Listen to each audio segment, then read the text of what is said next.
All right, howdy folks, welcome back. It's been a while since I've done a live stream, probably 3 weeks or something. I think I did a few jam ones, maybe, I don't know. Yeah, about 3 weeks ago now, I guess. Time flies. Let's just see if everything's working. Want to make sure my audio's all good. 1, 2, 1, 2. Looks like it's all right. If there's any issues with the clipping or sounding funny, just let us know. We should be good. Alvin, we've got Krenner, Thug, how you doing? Richard. All right, so I thought I'd do a quick Q&A tonight. It's kind of late here, so I won't be going as long as some of those 3-hour marathon ones, but I thought just hang out for a bit if anyone has any questions. I'm sure people want to know certain things about the Mustang or the Katana that I purchased as well, so we should be good. Cap Link, welcome and goodbye. Dylan, awesome stuff. Cool. Looks like we're working. Very cool.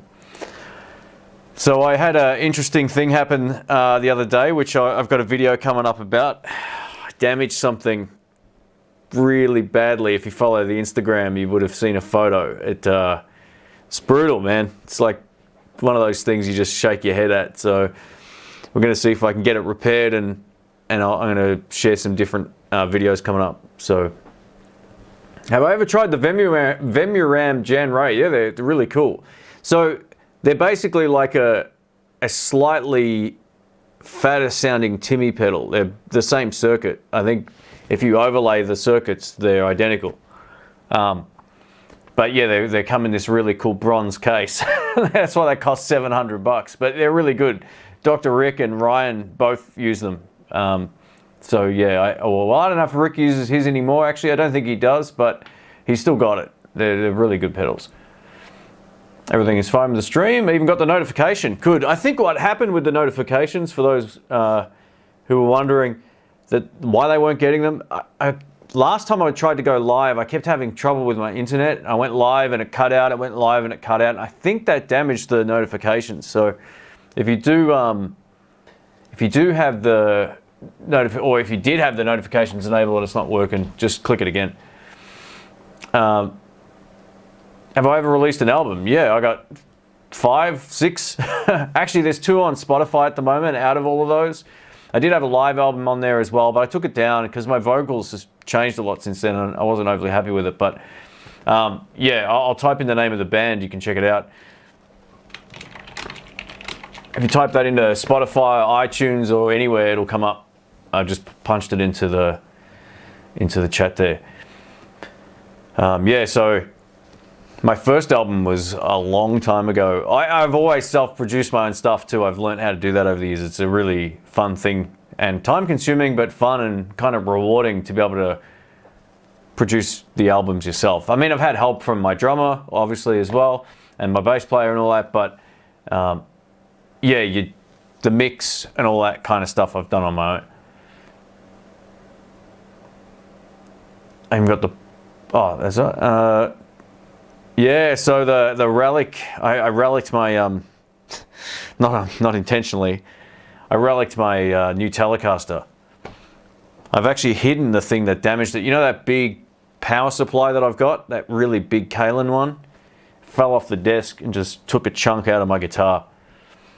So I spoke to a luthier just down the road here. I'm going to have him take a look at it on Monday and hopefully have it fixed. Oh, it's just brutal. It's just brutal. And the funny thing is, right, like I don't care about scratches. This isn't a scratch. It's like I could fit my little finger in the hole. So yeah, it's brutal. Hey, Nick in the States, welcome, man. Yeah, I thought we'd just do a quick impromptu live hangout here.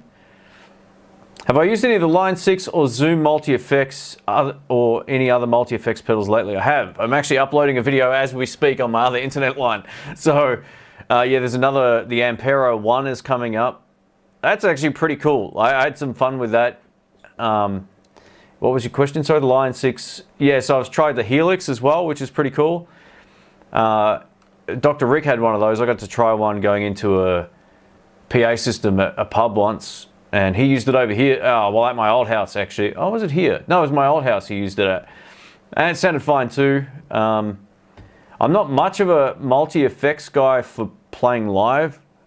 For recording, all day, it's an easy solution, right? But for playing out live, I still haven't found anything that replaces my pedal board. There's always something that stops them from being perfect, and I mentioned that in the video that's coming up on Monday. So, Jay Egler, is it, from Florida? Tallahassee, awesome. That's where I was supposed to be right about now. That's always fun. It's basically winter here now, so it's starting to suck. Hey Shane, I'm getting the buzz, playing on a low E string, suggestions. Well, I mean, look, I don't even know what kind of guitar you're playing, so it's a bit hard to sort of give you like a how to fix it guide. I mean, there's plenty of tutorials on how to fix that. It could just be if it's the Strat, the saddles need to come up slightly. It could be that the neck needs a slight adjustment. It could be that a little bit of string buzz is completely normal, which is what I'm tipping. And if it's really bad, I always say with an electric guitar unplugged, you're going to hear a bit of buzz, but if you plug it in, you shouldn't hear any of it. And if you don't hear any of it, then you're good. If you do, then it needs an adjustment. But it could be it could either be the neck needs an adjustment slightly. It could be that could also be that the nut has worn out and the string is sitting too low. So there's a few other things, but generally I would suggest it could just be that you need to bring up the saddle, that the string sits over near the bridge. Just bring it up a little bit. Or if it's like an Epiphone Les Paul, maybe just turn it half a turn and bring it up and you should be good. Either fix it or have him beat the crap out of it and go full rustic relic. Yeah, well that's, you know, I was going to run a poll about that and post a photo because I was like, man, you know, I broke out my other Butterscotch Tele just before the one with the Joe Bardens, and I'm like, man, this is a great guitar. So I thought maybe I could get it priced up and see if I can get it turned into another color. Get it fixed and leveled where the hole is, and then just maybe turn it black. It might look kind of cool. Hey John, welcome mate. Got one of those 40s pinup girl stickers over the Rockabilly Voice Do It. Yeah.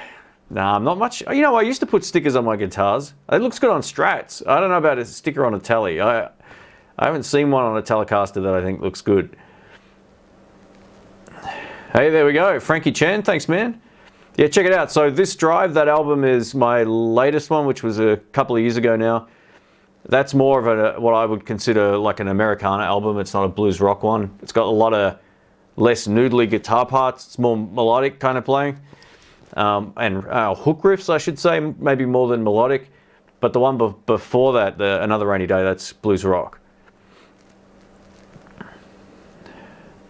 As I said it to you, it's worth more now since it's relic. Yeah, well, there you go. Yeah. You know, it's just because it's new. Like, I don't care if I knock my guitar into something or if it falls down and gets some scuffs on it. That doesn't bother me. It's when I actually lose a chunk out of the finish and it cracks the finish and puts a hole in it. That's not cool. That's something that I can't live with right now, at least anyway. It just feels funny, you know, and it looks out of place because it's just like this clear wood color. There's like a hole in there. It's actually in the other room. I should have probably brought it in here, but yeah, I posted a photo the other day on Instagram and I was like, oh, it's brutal. Do you think do you think coil split Les Pauls is a good alternative to single coil Strat? Look, you can get away with that, man, but I kind of feel like most Les Pauls don't split coils that well, in my opinion. I don't even think most guitar brands do that very well. PRSs may be the exception, in my experience, and not the SEs either, but they're like higher end guitars. I've actually done a comparison between split coils on an American-made PRS and a Strat, and they're hard to tell the difference on neck pickup and bridge. So they kind of get it right. I've never been the biggest fan of the split coils on Les Pauls, but it'll get you by in a pinch anyway. But it's going to feel, it's going to be a different instrument altogether. But you just use what you got, man. I mean, look at any of these pros. They can play anything and make it sound good. So go for it.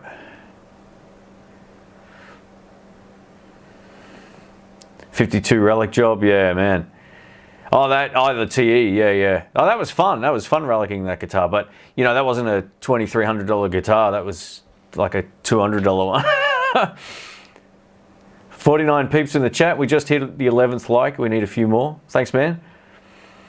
Hey Shane, I'm redoing my YouTube setup.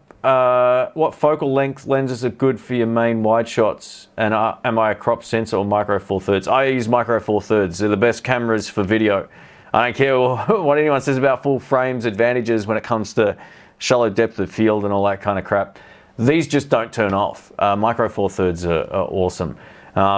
It really just comes down to the size of your room. You can either, I wouldn't go any tighter than 15 mil in a small room. 12's better, you get a bit more. But yeah, well, it depends. That's a whole other conversation because full frames are different. But on micro four thirds, 12 mils equivalent to about a 24. That's more than ample. Like that's, where is it? That's 12 mil. I'm sitting right near the camera, like it's right there. So yeah, the prime lenses are probably what you want to go for. Go for a 20 or 15 mil at the 15 mil is my main one anyway. That's what I use mostly. Then I got a couple of 25s for the tight shots. Hey Shane, any opinion on the Ibanez Artcore semi-hollows around the AM93 range? Let me just double check what they look like, mate. I can't remember. I'm not really an Ibanez nerd when it comes to. Oh, they look good. I mean, look, Ibanez makes solid instruments, right? I just haven't played one of these. I actually wanted. I know they make a lefty in some of the Artcore ones, but I haven't actually tried one. I don't like giving my opinion on guitars I haven't played. But if you do have a chance to test one out, you'll be good to go. Hello, Shane from the UK. Looking to upgrade my Ibanez RGA FM42. Wanted to keep the stock bridge, ceramic quantum humbuckers, but I want to change the neck. Suggestions. I don't know what you mean. Sorry, man. Just let me know again. Sorry, I'm not sure. Are you asking me for suggestions on the neck or neck pickups or? Hey, Cheds, welcome, man. What is big in hops and only plays 7 chords? Kanga Blues. Thanks, Jetta. Thanks, man. What are you doing? You don't have to do that, mate. Thank you. I watched your video the other day, man. It was good. So well done for putting that out there. I didn't comment on it, but I did watch it. So good stuff. Thank you, mate. I appreciate your support. You don't have to do that. Far out. So go subscribe to Cheddar, everybody. Hey, we got Peter Gregg here from Miami, Florida. Welcome, mate. Awesome stuff. Oh, I forgot to call you back. I've been working so much the last few days, so I'll try and call you tomorrow, Peter. Yeah, sorry about that. Man, I'm so bad with my memory's going. I must be getting old. Turning 41 next month. How crazy is that?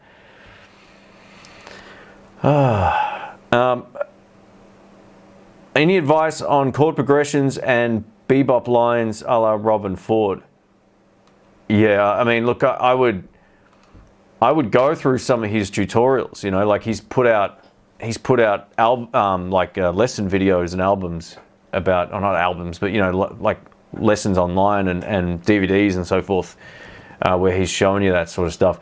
I think the trick to getting that sort of thing in your head is you've got to be able to sing it and hear it in your head. Otherwise, you'll never be able to play it. And start very simply. Like with any lick you learn, you need to be able to hear it before you can play it. Anyone who's trying to hear a lick and learn a lick will just get frustrated. You've got to basically drill it into your mind before you approach it. I learnt Star Spangled Banner the other day for the first time. I was putting this Hendrix thing together. And I had to hear it enough to know, like to anticipate it. And that's part of the challenge with any lick library learning. You know, if you're trying to get someone's style, you have to really be able to hear it, the nuances in it as well. Same goes for that kind of stuff. Look, I'm not a bebop guy, but my friend Brian can play that stuff like a monster. And he's all over the Robben Ford stuff, but he hears it in his head. That's half the battle. And then learn Mixolydian scale. But don't get stuck playing the scales. Just learn the notes, and that'll help you become more, I guess, comfortable with that feel and sound. Thanks again, Cheddar, man. I appreciate that, mate. If you got any questions or whatever, just let us know. But yeah, far out.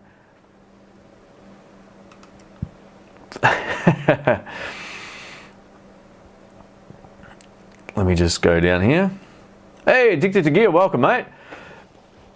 I started watching your stream with Nick in the States until I realized he looked like he had no pants on or something. He showed his leg. I was like, what the hell's going on with this? I'm only kidding. But yeah, it was late here and I was out. Have I had a chance to look into the Positive Grid Spark amp at all? It'd be so good to see a review of it. Look, they contacted me about that months ago. They wanted me to sign some NDA thing, which I don't do. So I just said no. And then they let me know what it was anyway. I said I won't mention it to anybody, but I don't know what happened with that. I guess they just weren't interested. I think I wasn't that interested in another thing that was really... The problem is when you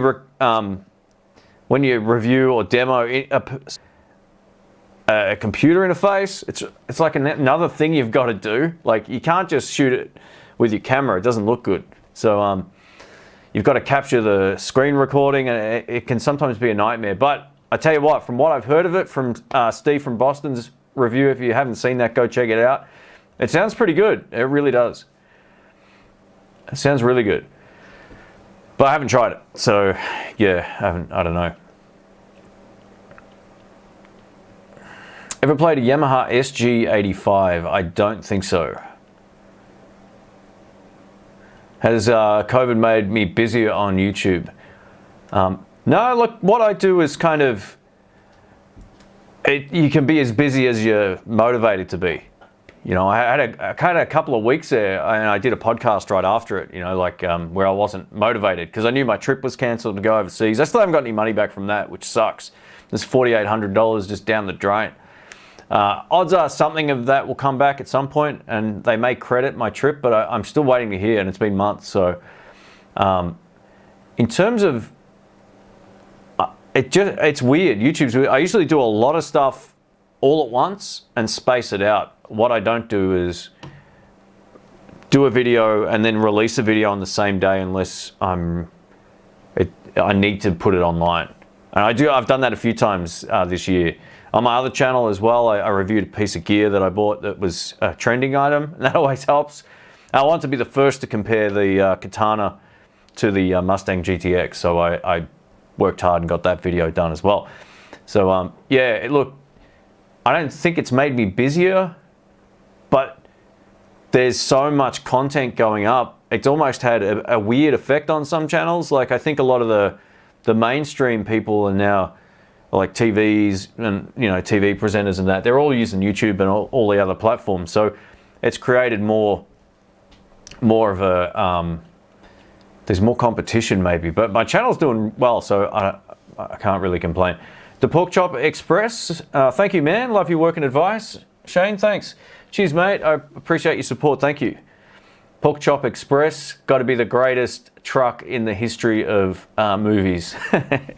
Big Trouble in Little China is like, I got about four or five movies that are in my top of all time that I can't categorize. Like they're always, it's pick any of these five and I'm loving it. Big Trouble in Little China is one of those. So thank you. Hi Shane, do you think the Celestion fullback will be a good upgrade to the Delta Blues? You know, I haven't tried that speaker, but I think most Celestion 15-inch speakers will be pretty good.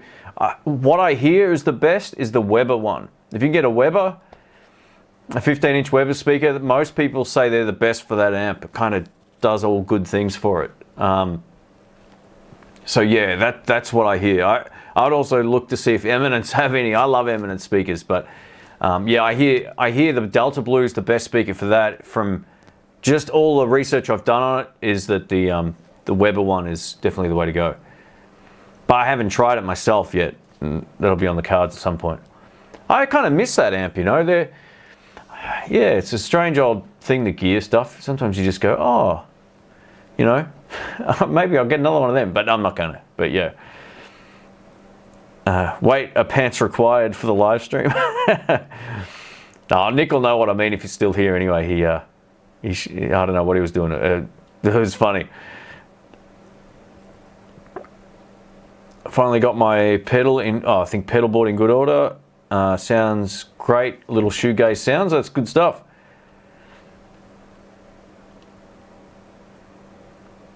I started making backing tracks, already uploaded a short clip of me playing along. Should I start uploading all of them on YouTube, or should I gather a mailing list and send them out that way to people? If it's for people to jam on, then just post them online. You know, that would be my suggestion. Space them out. Maybe, you know, I don't know how many you've already got, but just space them out. Instead of don't get stuck doing daily content, man. And no, it doesn't actually help your channel. A lot of people think like posting daily is what will grow your channel, but it doesn't work like that. It actually has the opposite effect. It grows you slower because people lose, I think what I've noticed anyway, people seem to lose interest in over saturation of anything. So yeah, I think, you know, 2-3 videos a week or even one, if you look at some of the most successful channels, one's plenty, or one a fortnight even, if you follow some of the big, you know, big channels like Red Letter Media. Do I get into any Rory Gallagher? That's from Angry Goat. You know, I always say this, I haven't heard enough of him. I've only seen some of his stuff on YouTube. It's not a guy that I know much about, but I hear everybody raving about him. So one day I'm going to put aside some time and get stuck into that. Shane, when demoing guitars for videos, do you find it easy to come up with parts to show off an instrument, or do you have to spend a lot of time preparing the material? Yeah, I don't. This is one comment I saw come up. Like someone said they felt like my videos are scripted. They're not. I've got a way of organizing them that works for me. And you know, I had a list of chord progressions and songs and stuff on my wall. I don't even have that anymore. Now I'm trying to not. I'm making more of an effort now to play. You'll see it coming up on a lot more videos soon. There's going to be different feels and different tones and all that kind of stuff coming up as well, just to mix things up. But it's easy to get sort of trapped in the same habits. But over the last, if you go back even 2 years and listen to those videos, the playing's changed a lot. So you just got to just do whatever. It's also an efficiency thing. I don't want to spend, you know, 10 different takes trying to get a part I've never played right either. So there's a certain amount of familiarity in the stuff, but then there's other bits that I just completely pull out of my behind on the day too. So it's a mix of stuff, but I try not to also do a lot of copyright material stuff either, because I was hit with a copyright infringement once and that was enough. So that's why I don't do a lot of that. I just don't want to risk it. I play it as safe as I can. I can play a lot of songs. I just choose to not risk doing that. Or I'll hint at them, but I'll change it up, and that you can get away with that. Ever do drum beats in Reaper? I'm giving it a go. No, but I've played some drums. Reaper's great, man. I haven't. There's one thing I was going to ask one of the other YouTubers about, Robert Baker, was how he got his drums done. I think he posted. Yeah, I'd like to work some of that out for sure.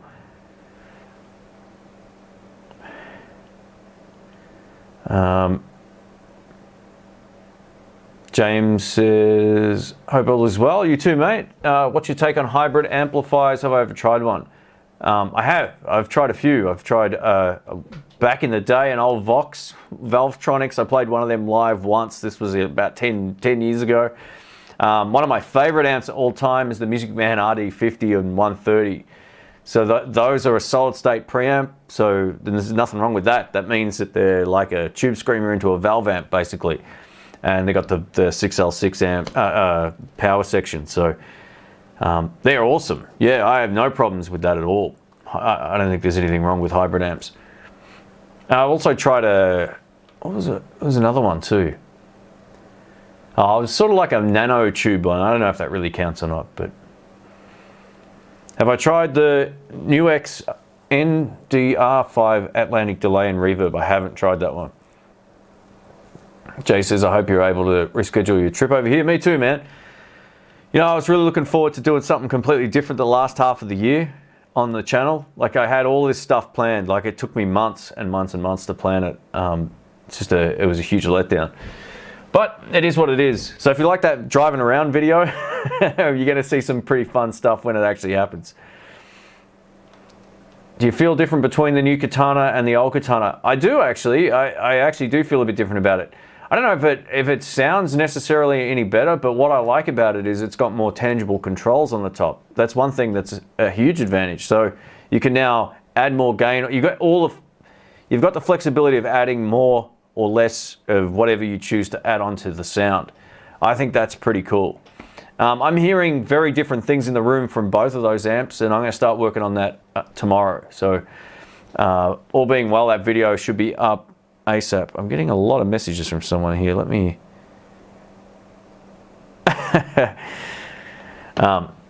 yeah, all good. But yeah, Mustang 3 version 2 has the white screen of death now. Oh, wow. Okay, I want to get the GTX 100. Isn't that a nice upgrade? You know, I haven't compared them side by side, which is why I didn't want to comment on it. I still probably feel like the old one might be a better live amplifier, but I don't like making assumptions about that because I haven't tested this new one yet either. So once the venues open up and I get a chance to really hear it in the room, all I know is in the room from like sitting back and playing it, it sounds huge. So yeah, I would go for the GTX 100 over the GT, in my opinion. So yeah, that would be a no-brainer.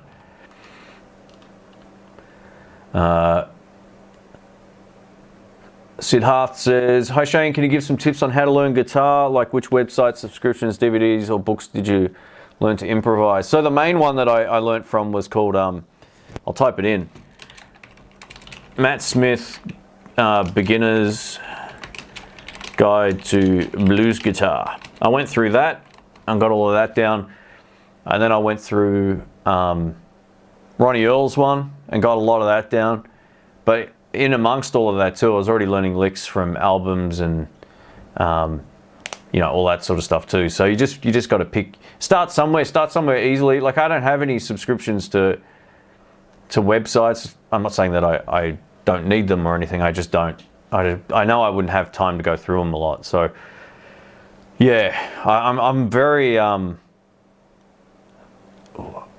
like erratic with what I want to learn.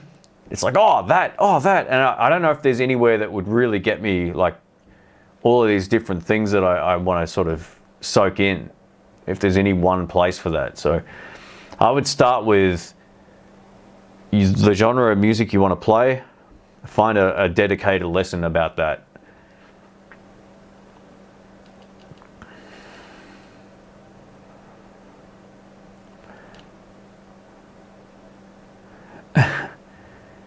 Do I plan on doing a review of the Harley Benton 550? I'd love to hear your opinion on it from a fellow lefty. Hang on, which one's the 550? Is that the Les Paul? Oh, I've already got one on up there. So I did a video with Dr. Rick. If you just type in Harley Benton SC550 into Google, it comes right up. So yeah, or go to the channel or type that in plus in the blues. Rick played one a few years ago when we were overseas. So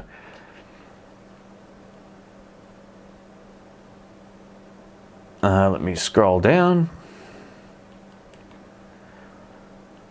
Far out. How about Joe Bonamassa? Yeah, I don't mind some of his stuff. I like him more as a guitarist than a singer. Like, there's a thing he did with Warren Haynes for the King of the Blues competition. It was great. So yeah, I don't know. I still haven't gotten used to his vocal. It's not a bad voice. It's just, I don't know. I don't, like, you listen to him and then Warren Haynes, and it's not even close, in my opinion anyway. But it's all subjective. I could be talking out of my behind. What hot rails are installed on my Tele? So they're Joe Budd and Danny Gatton pickups. They're low output country pickups, basically. They're as low output as vintage single coils, so they're not hot rails at all. But they look like that, but they're not. They're nearly every boutique pickup company says that they're the best noiseless pickups you can get. I totally agree for a Telecaster. I think they're great. They've just got all the right frequencies, and to It's actually right here. Yeah, these ones. So yeah, they're Danny Gatton. If you ever heard of him, the country player, they're his sort of like signature pickups, basically.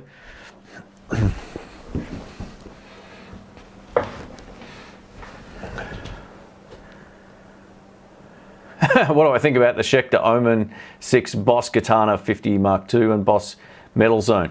You know, if you're into metal, man, that will definitely give you that kind of sound. I can't say I've tried that combination personally for blues here. Supernatural, good morning from New York City. Welcome, mate. Hope you're doing well.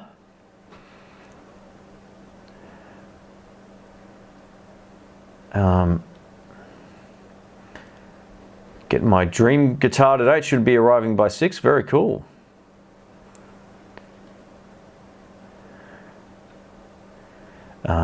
Do I like ZZ Top? I do. I think they're a great band. You know, I think they're almost best live. Like when I see their live, I've never seen them in person live, but just from their live shows. Like I kind of prefer Dire Straits live as well. There's a lot of bands that I'd prefer to hear their live shows than their albums. ZZ Top's kind of like that as well. Their performances are awesome. Great tones, just great songs, a lot of attitude, totally rocks. I'm just going to put the heater on in here quickly. It's right here. Just one sec.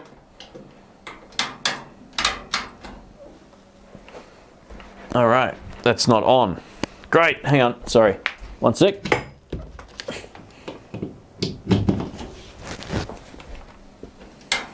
All right, there we go. It's getting cold. It's getting cold. Have I ever used the String Butler? I have no idea what that is. I got no idea.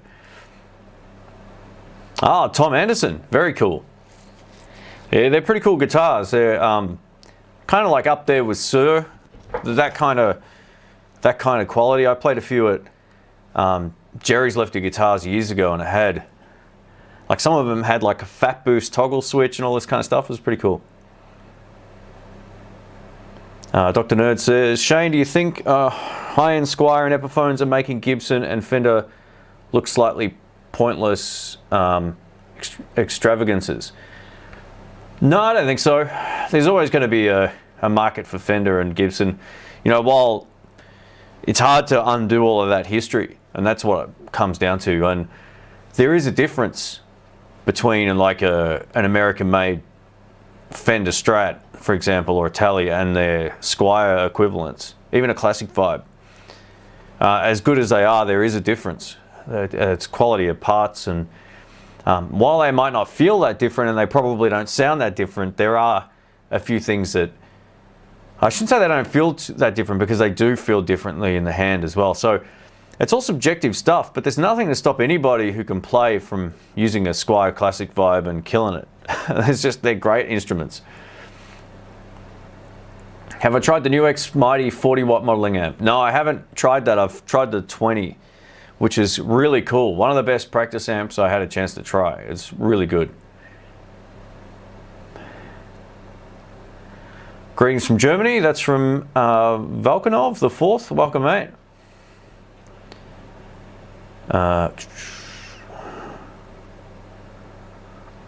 So I'm avoiding software-based products where possible. I really want it anyways. I'm not sure what that was in relation to there. Sorry, mate.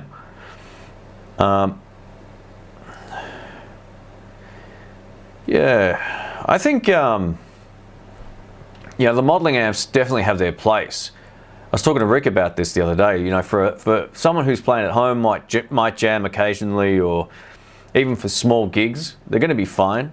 It's just, I don't think they'll ever replace my Marshall or my Fender ever again live. Like, there's just no way. The only one that's kind of giggable with what I'm used to with just that plug and play experience is the Tone Master.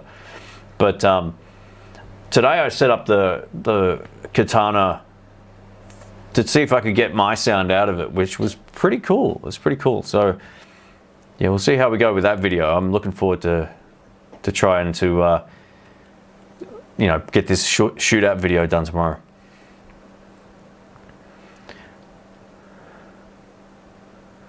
Okay. String butler keeps your Les Paul in tune by keeping the string straight through the nut. Okay, fair enough. I haven't tried that. Yeah, look, I don't really have that much of an issue with my Les Paul Special. I think it just depends on the instrument.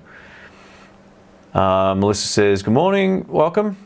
Have you ever built a parts guitar? I haven't done that before, no. I've changed parts in guitars many times, mostly pickups and pots and all that kind of thing, but I've never built one. That might be a project coming up at some point. I'd need to build something a little bit different, because if I build something like a Telecaster or a Strat, it won't be as good as the ones I've paid for, so I won't use it. I got to make it a little bit different. At least that's my thinking. But yeah, I'd like to give it a shot at some point. I'd like to spray a guitar, like get a basically an unfinished body and spray it myself. I used to do a bit of that stuff, so.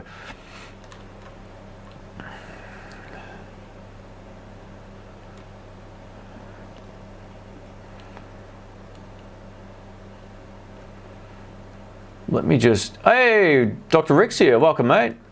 I didn't see that it was you until I saw the little wrench there. There you are, welcome mate.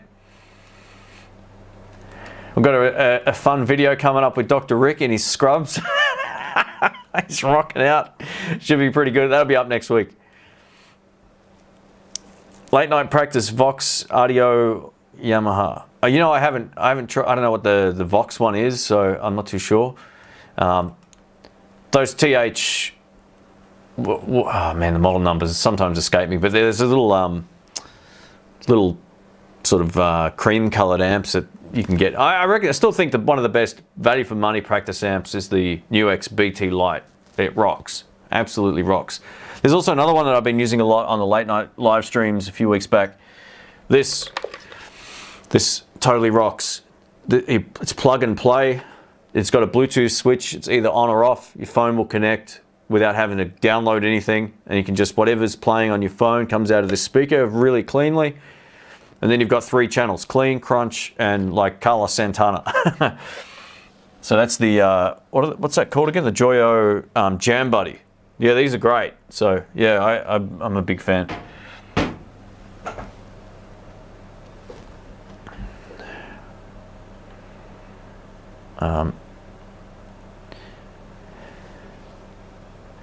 Have any of your guitars just been perfect and not really good? Which one was it? I had a few that have just played perfectly off the shelf. The Gibson Flying V, surprisingly, just was great.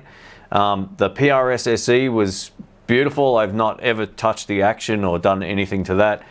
You know, that Tele that I've just destroyed, that was great.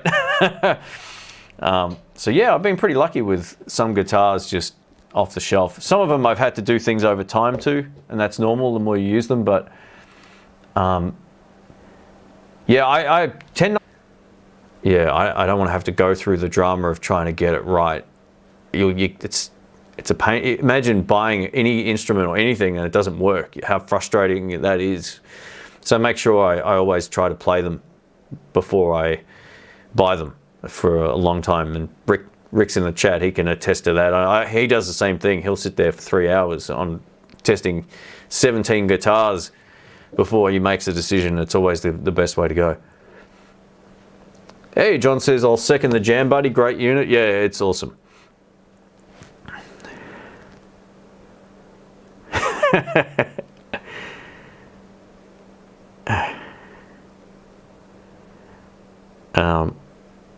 We've got Martin here, welcome mate. Lefty Mike, how you doing? Greetings from Georgetown, Ontario. Hi Shane, have you ever tried the new Vox Cambridge 50 amps? Just wondering what your thoughts are on the new tech. You know, I think, have I tried that? Let me have a look. Vox Cambridge 50. It doesn't sound familiar, but no, I haven't actually tried one of these. I tried one of their 150s recently, which was like an MVX something that had the little nano tubes in there. It was pretty good. But yeah, I haven't tried that one before. I haven't tried any of those Fender Ventera Strats either, Christian. I'm a lefty, they don't make them. Fat Philosopher says, my V should be here this week, very cool. Yeah, you'll love it, man. It's great. Jacob says, 2 questions. Should I buy the Harley Benton Tele or the Tele DIY kit? And what looper would I recommend? You know, loopers, you can spend as much as you want, but I kind of regretted ended up buying the Boss RC30. It was too clunky, and to get the most out of it, you needed to buy another foot switch for it. It wasn't very intuitive. I would just get something very simple. Something with just a volume control, no other options. Just get like a Donner one or spend 50 bucks on one. Don't spend $300 on one. It's not worth it. It'll be overkill for what you'll need. It's good to have sometimes a drum groove in there as well. So if you can find one that does beats, you know, the RC3 I think is it RC3? The smallest Boss one is pretty good. You know, Jam Man make a few. Jam Man make a few as well. But any of those loopers will do the trick, mate. Any of those inexpensive ones, I wouldn't spend any extra cash on them. I don't think it's worth it. And in terms of what were you asking me about? The Harley Benton T52 or the kit? It just depends on if you want to build a guitar. Like, if you just want to play, just get the other one. That's what I would do. Let me just... Have I ever tried the Chinese-made Tokai 335 guitars? Any opinions? You know, I haven't tried one of those before, no. I've owned the Japanese one, and I've tried and owned the Les Paul style ones, the Love Rocks in the Chinese-made ones, the Korean one, and a Japanese one. But I haven't tried one, no.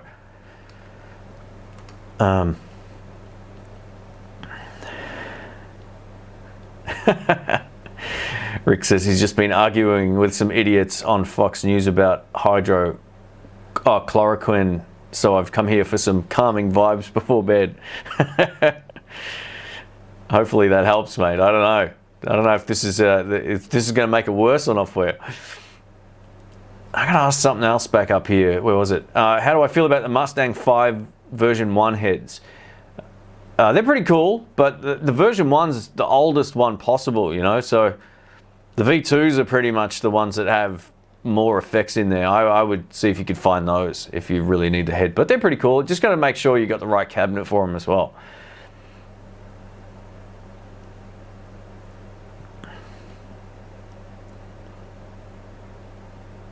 Let me scroll down.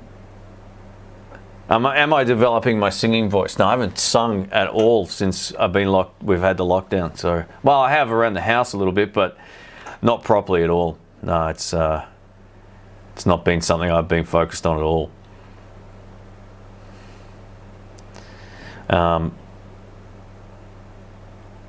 Let me scroll down here.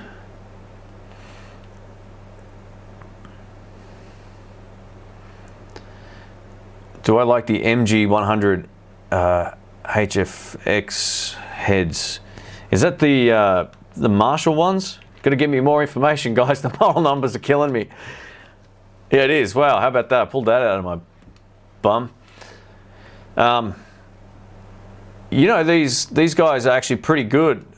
Well, I shouldn't say that. I actually think their little combos with the 8-inch speakers or the 10-inch speakers, or whatever they are, actually quite fun. But I don't know if I'd buy a 100-watt one of those. It might work. I mean, it's a solid state amp. It should be pretty loud.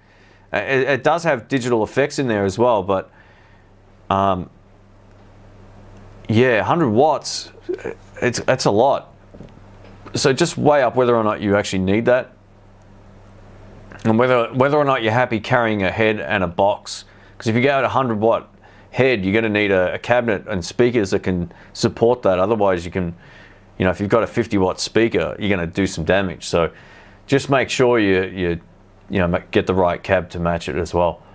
But yeah, look, if you like it, go for it. I actually had a lot of fun reviewing their smaller amps in that range. I thought they were pretty good, and they were light as well. So yeah, just for playing around the house, they were great. But I haven't tested the MG, like the 100-watt version before. Moore Groove Loop is 140. I think I've tested that one, possibly, the Moore one. If I've got a great Strat, do I need a great Tele? Oh, man, I don't know. You know, like some people, it's hard to find a great Strat. It just really is. It's easy to find another one you like more than the one you've got. So if you've got a great Strat already, you might be happy enough just with that. But there's something pretty cool about the bridge pickup on a Telecaster, and both pickups are super funky. It's better than any two pickup combinations on a Strat, mostly for funk stuff. So, or country if you play any of that kind of thing as well. But try a few. I think that Rick got me onto this. He can vouch for this, but he always said the neck pickup on a Tele should sound as good or as steely as a Strat pickup. It shouldn't sound rolled off and muffled. If it does, don't buy it. Have I tried the Mustang GT with the latest updates, and do you think the sound has been improved? So the GTX is a different amp. So it's got a different speaker.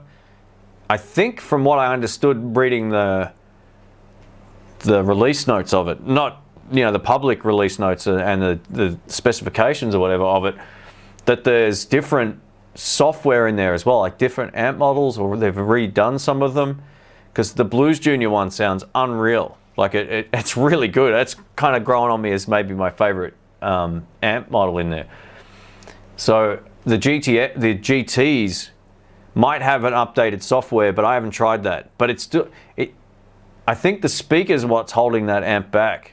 Like my suggestion, or something I'd like to try, would be, how does the new speaker sound in the old amp? Because I feel like the old one was voiced like a hi-fi speaker, the new one's voiced like a guitar speaker. That's what I was told, and I can hear a huge difference. So I think more of it will be due to the speaker.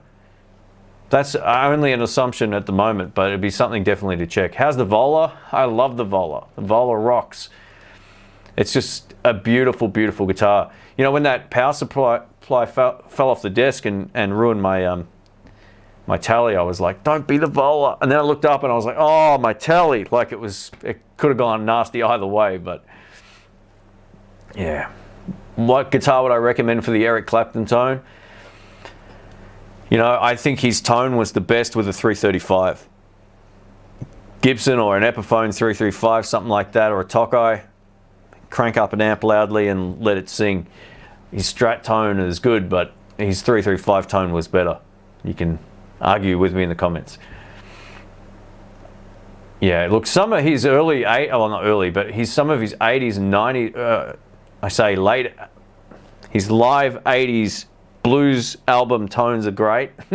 His 80s rock album, Phil Collins album's tone I don't like at all, but it's got a sound about it. It's like got some chorus on there and whatever else is going on. So I don't like that as much as his more sort of rock and blues tone.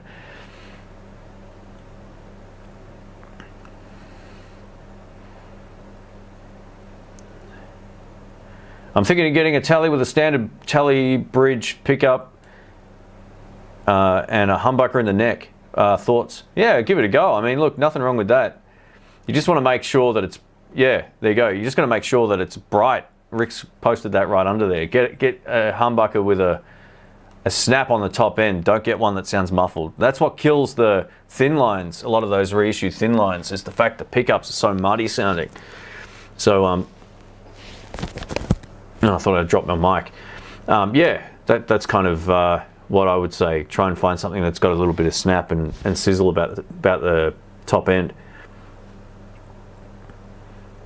If I could have any amp from any brand into a Tone Master equivalent, what will it be? Dumble might be interesting. Yeah, I mean, I actually would love a super reverb in that setup. I think that'd be fun. 410s, super light. That'd be really cool. Or a Supro, what do you call it? A Supro Rhythm Master. One of those ones with the 15s that weigh like 180 pounds.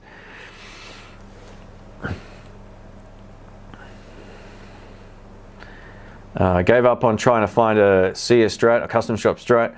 I just got an MJT body lead-in pickups from Brisbane, Japanese Fender neck. Very cool, very cool.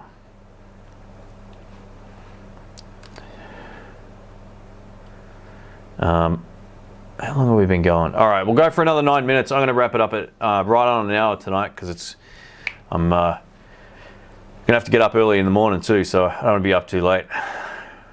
I'm hooked on a P90 in the neck. I haven't tried it yet on a Tele. Yeah, P90s are awesome. You go through phases with P90s. You use them and you love them, and then you play something else for a while, and then you go back to P90s and go, why am I playing anything else? They're really good. Does the F-hole make a difference to the thin line? It does. I think it gives any F-hole on a guitar that's not painted on will give a guitar more sustain. One of the things a lot of people don't realize about a 335, they've got a center block down the middle, right? But that's not the cool thing about them. If you're up loud, like gig loud, and you're standing in front of the amp, you feel wind coming out of those F-holes. It's unlike anything from a solid body instrument will ever give you. I thought something was wrong the first time that happened. I went, oh, am I getting like shocked? I'm like, what? Why is there air coming out of the guitar? The F-holes. So it's a sustain thing, I think, more than anything else. It's pretty cool. You know, when I sold my Tokai 335, the guy came around to pick it up, and he goes, oh, I think he could play okay, but he's like, oh, can you play it and just, I want to hear how the sustain is. He goes, how do you get a 335 to sustain? I said, well, all right, here we go. Turned it up and just let a note ring out. He's like, so it's a volume thing. I said, yep, absolutely. I'm looking at getting a G&L Tribute, ASAC Classic, Blues Boy. What are your thoughts? I think those guitars are great, man. One of my regrets is not buying, I think it was called an iced black Blues Boy Tele. It had a humbucker in the neck and a single coil bridge pickup. It was the first video I did at Jerry's last time I was there, and it was awesome. So those guitars are fine. You're going to have no problems with that.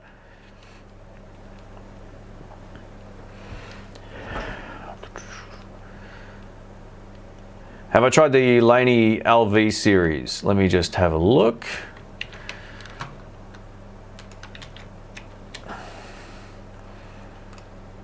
I don't know if I have.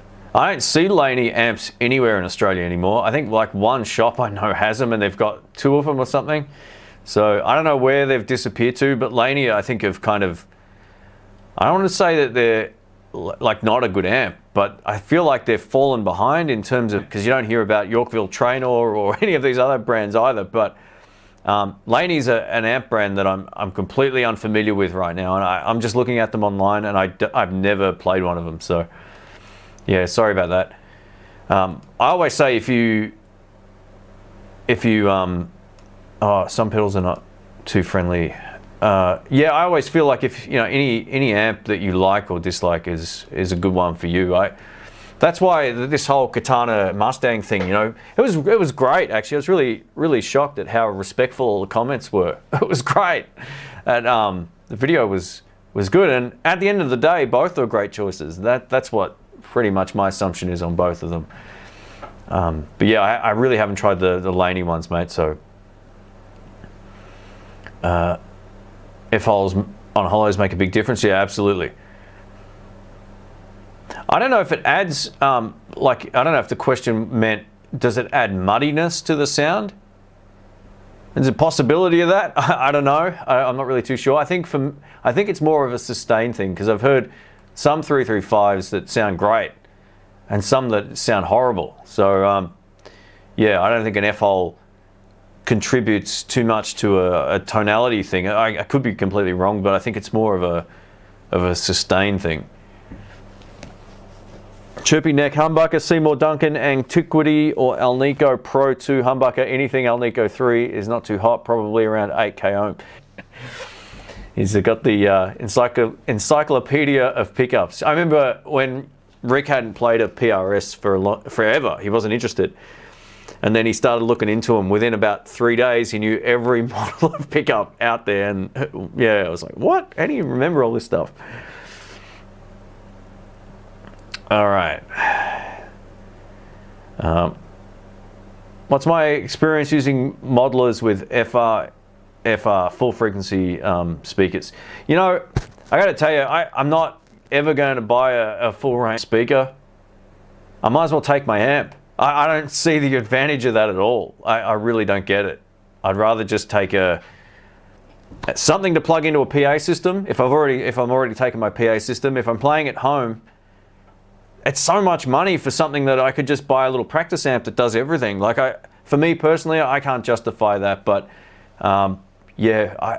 it's not something I'm interested in. The Kemper for me is a recording tool. It's going directly into my sound card or whatever, and I've got practice amps. So I don't feel like for me that would be anything valuable. I feel like it's another thing to carry that's expensive, and you might as well just be then playing an amplifier. Given you can just turn the thing down, right? But you might as well just be playing a lower wattage amp. I really don't see the benefit of owning one of those. And there's nothing, I don't have anything against people that own them, because I think for the right person that might be a great choice. But if I'm going to carry an amp head and a full range speaker to a gig, I might as well just take a small amp. I don't get it. I really don't understand it. It's more stuff. Have I tried any of the J-Rocket audio pedals? Yeah, I think Rick's also got one of those. I can't remember off the top of my head, to be honest, which ones I've... so the Archer's the Klon. That's one that we've definitely tried. I can't remember if I've tried others. I think that might be it. I think Rick had 2 of those at one point, and I remember we did like a comparison video. I'm pretty sure.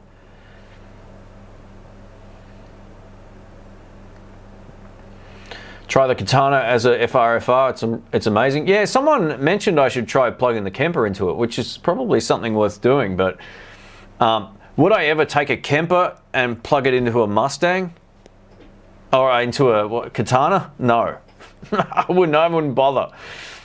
So that's just me. You mentioned you like the Baja Tele, but no lefties. You can get a Baja Circuit 9020D custom. Yeah, cool.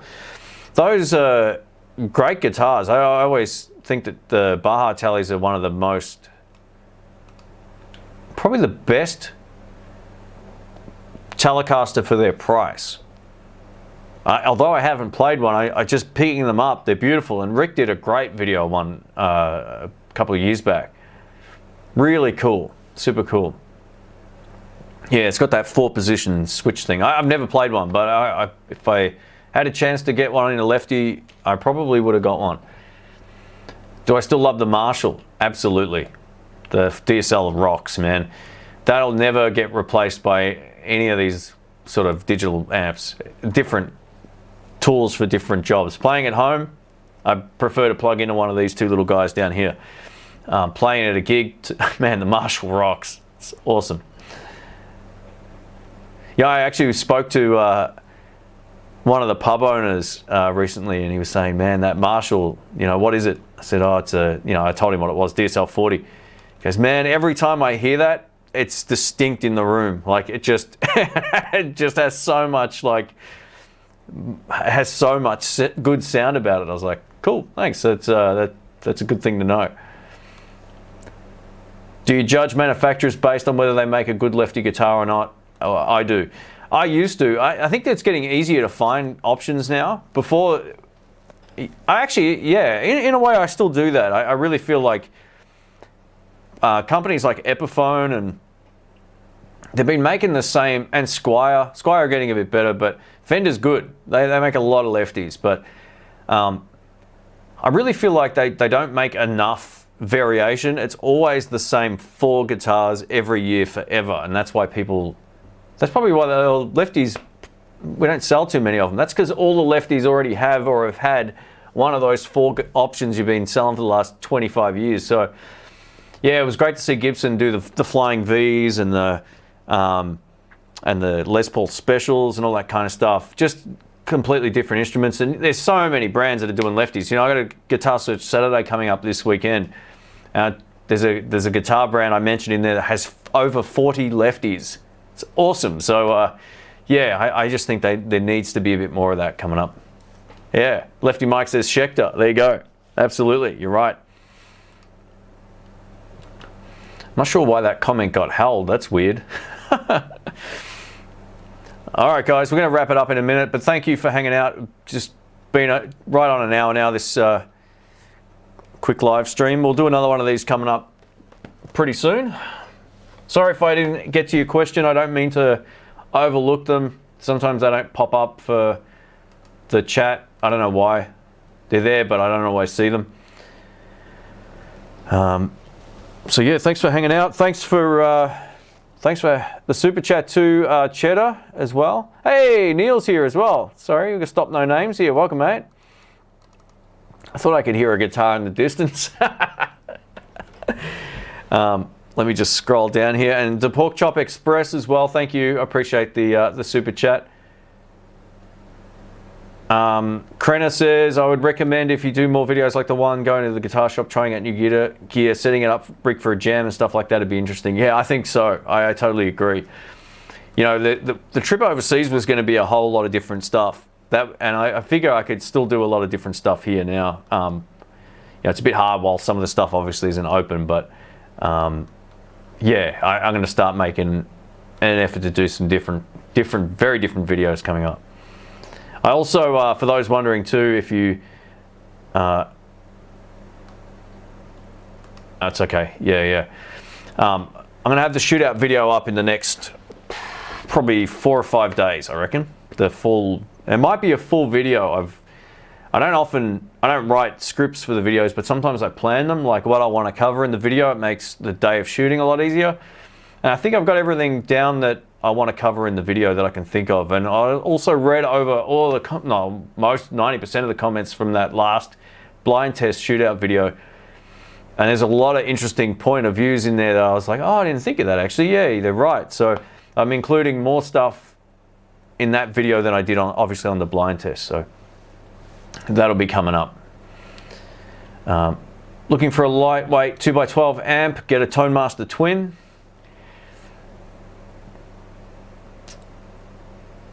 All right, I think we're going to wrap it up. I'll leave it with this comment here. I spoke to a lefty who worked in a guitar shop, and he told me we're all sick of the black Strats, but the black Strats sell, and all the different stuff stays on the wall. Yeah, I'm sick of seeing black Strats, that sort of like 3-tone Squier Bullet, whatever it's called, the Epiphone SG in red every year, just so boring. Like, even though the guitars are cool, it's like, just paint it a different color, just once, just 1 year, paint it black. Nah, it's just red every year. Anyway, that's my rant over for the night. Thanks for hanging out, guys. I appreciate it, and keep well. And we'll get Dr. Rick on for a live stream chat coming up soon. We were talking about that the other day, so we'll make that happen. Guys, take care. Thanks again, and I will catch you soon. More videos coming up in the next couple of days too. Guitar Swift Saturday. Hot Tone Ampero 1, probably Monday. And then a couple with Rick coming up right around there as well. So they should be fun. All right, guys, take care. Thanks again. Catch you soon.